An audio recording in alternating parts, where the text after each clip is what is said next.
Assalamualaikum warahmatullahi wabarakatuh. Perkenalkan, nama saya Ere Saputra dengan NIM 23308111072 dari Prodi Administrasi Bisnis Universitas Muhammadiyah Sukabumi.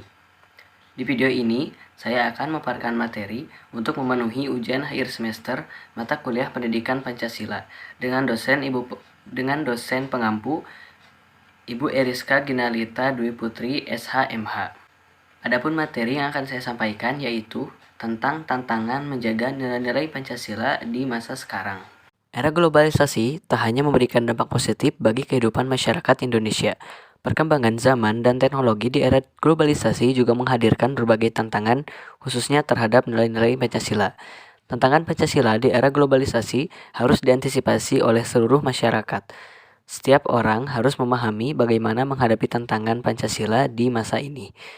Secara definitif, menurut Selo Sumarjan, yaitu Bapak Sosiologi Indonesia, globalisasi adalah terbentuknya komunikasi dan organisasi antar masyarakat yang berbeda di berbagai belahan dunia dengan tujuan yang sama. Globalisasi mengaburkan batasan antar negara. Hal ini membuat pertukaran informasi antar individu dan kelompok di seluruh dunia menjadi lebih bebas, bahkan tidak terbatas. Kondisi seperti ini tentu akan mendapatkan banyak manfaat, terutama pendidikan, perkembangan teknologi, dan perekonomian. Jika kita tidak berhati-hati, globalisasi dapat melunturkan nilai-nilai yang dijunjung tinggi oleh negara. Berikut ini beberapa tantangan dalam menjaga nilai-nilai Pancasila di masa sekarang, antara lain, menguatnya individualisme, meningkatnya fundamentalisme pasar, maraknya kosmopolitanisme, maraknya radikalisme dan ekstremis, maraknya intoleransi, mengabaikan Pancasila sebagai objek ilmu pengetahuan, kemiskinan, dan meningkatnya dominasi sistem hukum modern. Yang pertama ada menguatnya individualisme. Individualisme adalah paham yang mementingkan hak individu atau perseorangan, mengesampingkan hak masyarakat umum. Pada era globalisasi, paham-paham terkait individualisme semakin meningkat. Hal ini seiring dengan meningkatnya kemudahan pemenuhan kebutuhan yang tak lagi harus dilakukan secara fisik. Sebagai contoh, dewasa ini bekerja, berbelanja, bahkan bersekolah sudah marak dilakukan secara virtual tanpa interaksi manusia secara fisik. Kondisi semacam ini semakin memperkuat paham individualisme. Paham individualisme sendiri bisa jadi melunturkan nilai-nilai Pancasila, menganut keyakinan bahwa manusia adalah makhluk sosial. Hal ini tertuang dalam sila kedua tentang kemanusiaan dan sila ketiga tentang kebangsaan. Jika dibiarkan terus berlanjut, nilai-nilai sosial dalam Pancasila ini akan luntur seiring dengan meningkatnya individualisme akibat globalisasi. Untuk yang kedua yaitu meningkatnya fundamentalisme pasar. Fundamentalisme pasar adalah gagasan bahwa mekanisme pasar, yaitu transaksi jual beli, bukan hanya untuk memenuhi kebutuhan saja. Gagasan ini menilai bahwa mekanisme pasar adalah satu-satunya prinsip yang bisa mengendalikan kehidupan bermasyarakat. Sisi baiknya, fundamentalisme pasar dapat meningkatkan kemajuan ekonomi, individu atau kelompok. Sayangnya, fundamentalisme pasar juga membuat masyarakat terus-menerus mengejar keuntungan. Demi mengejar keuntungan tersebut, penganut fundamentalisme pasar akan melakukan apapun, termasuk merebut hak orang lain. Dengan kata lain, orang menjadi tak peduli dengan nilai-nilai yang dijunjung tinggi dalam Pancasila. Ini termasuk nilai ketuhanan, kemanusiaan, demokrasi, dan keadilan sosial yang dijunjung pada Pancasila. Poin yang ketiga yaitu maraknya kosmopolitanisme. Kosmopolitanisme adalah paham yang menganggap bahwa seluruh manusia merupakan anggota dari komunitas global. Paham ini memberi dampak positif untuk menekan diskriminasi dan isu rasial. Sayangnya, paham kosmopolitanisme yang kuat juga bisa melemahkan identitas dan solidaritas kebangsaan. Padahal, sikap solidaritas dan rasa kebersamaan sebagai satu bangsa Indonesia adalah salah satu nilai yang dijunjung tinggi dalam Pancasila. Bahkan pada kasus ekstrim, kosmopolitanisme menyebabkan masyarakat ingin identitas mereka sebagai warga negara atau bangsa dihilangkan. Hal ini tentu beresiko menimbulkan masalah keamanan dan masalah sosial lainnya. Untuk poin selanjutnya yaitu maraknya radikalisme dan ekstremis. Masifnya pertukaran informasi selama era globalisasi ikut menjembatani penyebaran ideologi radikal dan ekstremis. Seperti yang diketahui, radikalisme dan ekstremisme adalah dua hal yang bertentangan dengan Pancasila. Keduanya membuat individu atau kelompok menjadi condong terhadap paham tertentu sehingga memaksa orang lain untuk setuju dengan mereka. Ini tentu bertentangan dengan sila kedua tentang kemanusiaan dan sila ketiga tentang keadilan sosial. Untuk yang selanjutnya, maraknya intoleransi. Intoleransi adalah sikap yang tidak memiliki tenggang rasa atau toleransi. Dikutip dari situs web resmi Kementerian Pendidikan dan Kebudayaan, intoleransi dapat muncul sebagai diskriminasi, seksisme, dan rasisme. Intoleransi dapat dipicu oleh ketidaksiapan masyarakat dalam menerima perubahan atau perbedaan. Pada era globalisasi, berbagai informasi tentang budaya, ideologi, nilai-nilai, dan agama dapat terekspos ke seluruh dunia. Sayangnya, tidak semua orang bisa menerima perbedaan tersebut. Akibatnya, orang yang intoleran cenderung melakukan tindakan diskriminatif terhadap perbedaan, baik secara sadar maupun tidak. Perilaku diskriminatif sendiri bertentangan dengan sila kedua Pancasila terkait kemanusiaan yang adil dan beradab. Untuk yang keenam yaitu mengabaikan Pancasila sebagai objek ilmu pengetahuan. Pancasila adalah ideologi yang mempersatukan seluruh bangsa Indonesia. Pancasila tentunya bisa dijadikan sebagai objek ilmu pengetahuan di dunia pendidikan Indonesia. Sayangnya di era globalisasi ada banyak objek ilmu pengetahuan lain yang dinilai lebih penting untuk dipelajari daripada Pancasila. Akibatnya, banyak institusi pendidikan yang cenderung mengabaikan Pancasila sebagai objek ilmu pengetahuan. Padahal, nilai Pancasila penting untuk dipelajari sebagai pedoman menjadi bangsa Indonesia yang baik. Jika hal ini terus terjadi, nilai-nilai Pancasila akan semakin terkikis di kalangan para pelajar. Yang ketujuh, kemiskinan. Di era globalisasi, terlebih di iklim pasar bebas, orang dengan bebas memperkaya diri sesuai dengan kemampuan mereka. Orang-orang yang punya privilege punya peluang besar dalam upaya menyejahterakan dirinya sendiri. Namun, kalangan menengah ke bawah yang tidak punya privilege akan semakin sulit menjangkau kesejahteraan ekonomi. Selain faktor pendidikan yang tidak merata, kebijakan yang tidak adil juga memengaruhi kemiskinan kalangan bawah.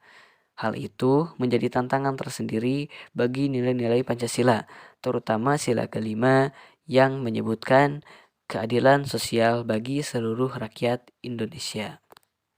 Dan poin yang kedelapan adalah meningkatnya dominasi sistem hukum modern. Tantangan Pancasila di era globalisasi lainnya adalah meluasnya pandangan tentang hukum modern. Hal ini menyebabkan masyarakat mulai melirik sistem hukum modern sebagai salah satu landasan pembuat keputusan.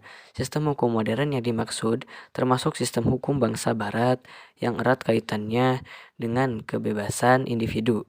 Di satu sisi, hal ini bisa membuka banyak potensi di berbagai bidang, termasuk ekonomi dan teknologi. Namun, pada banyak kasus, sistem hukum modern cenderung mendukung fundamental pasar dan individualisme. Jika terus-menerus dirujuk sebagai landasan, maka sistem hukum modern bisa menggeser sistem hukum kerakyatan yang ada di Indonesia.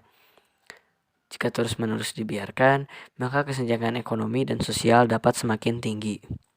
Selain dari ke-8 poin tadi, di sini juga ada 4 poin tambahan, antara lain konflik sosial, ujaran kebencian, korupsi, dan polarisasi politik.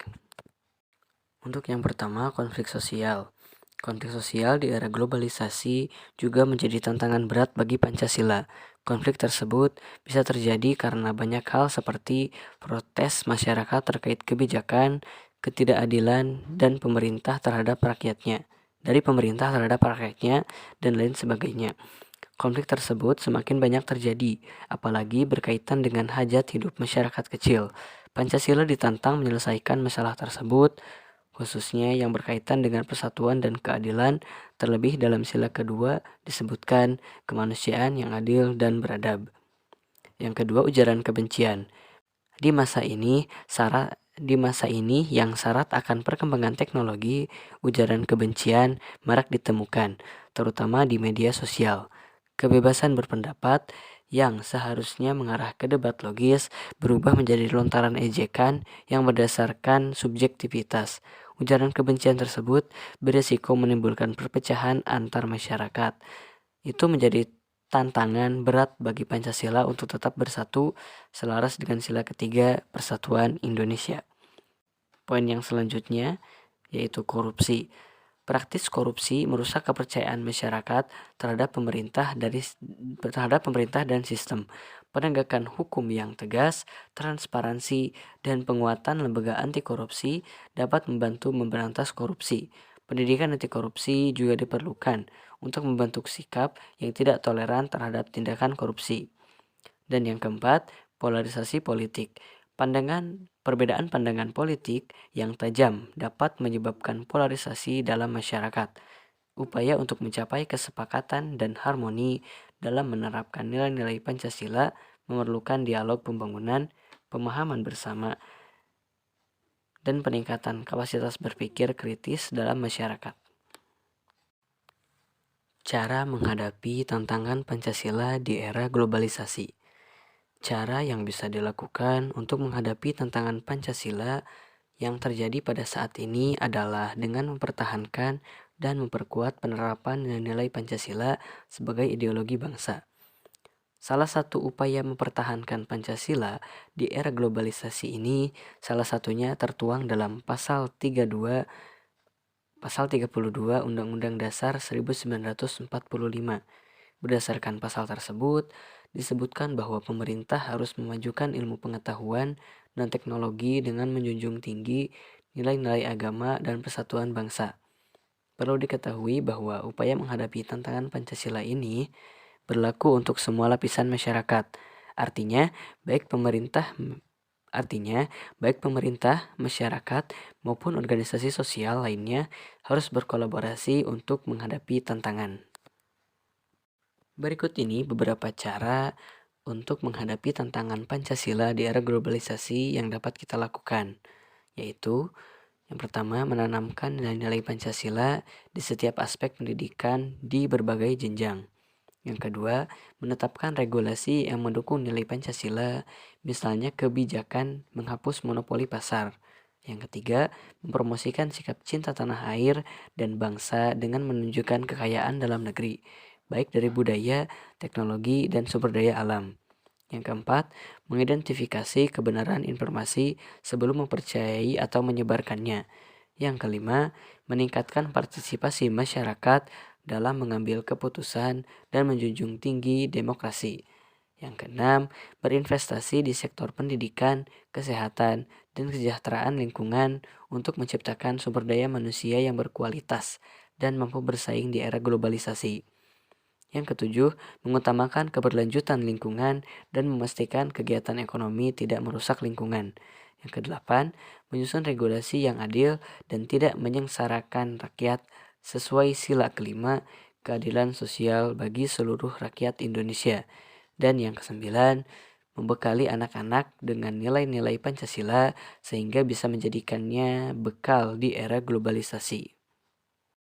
Kesimpulan dari pemaparan materi pada video ini yaitu dalam menjaga nilai-nilai Pancasila pada saat ini kita menghadapi sejumlah tantangan dan upaya untuk mengatasi tantangan-tantangan ini memerlukan kolaborasi dan komitmen dari berbagai pihak termasuk pemerintah, lembaga pendidikan, masyarakat sipil, dan individu. Pentingnya memahami nilai-nilai lokal, memperkuat literasi media dan digital, mengedepankan dialog, serta membangun kesadaran akan pentingnya persatuan dalam keberagaman budaya dan agama menjadi kunci dalam menjaga nilai-nilai Pancasila. Pendidikan nilai dan karakter yang terintegrasi dalam kurikulum pendidikan, peningkatan transparansi dan penegakan hukum, serta kebijakan yang mendukung inklusivitas dan keadilan sosial adalah langkah-langkah konkret yang dapat diambil. Dengan kesadaran akan tantangan-tantangan tersebut dan upaya bersama, kita dapat memastikan bahwa nilai-nilai Pancasila tetap relevan dan menjadi pilar utama dalam membangun masyarakat yang adil, demokratis, dan berkeadilan sosial. Cukup sekian materi yang dapat saya sampaikan. Mohon maaf apabila ada kesalahan dalam pengucapan ataupun penyampaian. Wabillahi taufiq wal hidayah. Wassalamualaikum warahmatullahi wabarakatuh.